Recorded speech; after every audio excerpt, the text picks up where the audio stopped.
Today, the Department of Justice is announcing a civil lawsuit against the Maine Department of Education.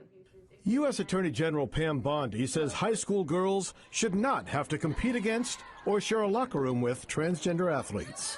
They are allowed to go in the women's dressing rooms and get fully naked and change in biological boys. And what they have been through is horrific.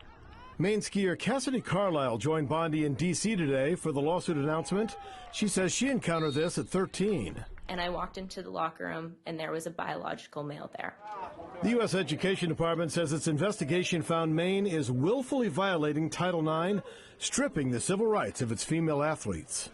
And we offered Maine leaders multiple opportunities to change their policy and to protect women in sports, and they have refused. Today, Governor Janet Mills said this matter has never been about school sports or the protection of women and girls. It is about states' rights and defending the rule of law against a federal government bent on imposing its will.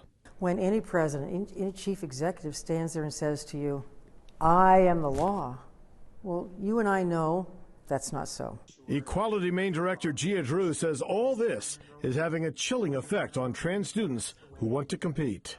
Trans kids are definitely not a threat.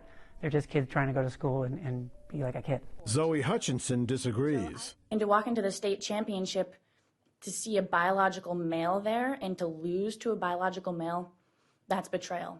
That took a spot away from a young woman in women's sports. Shame on him.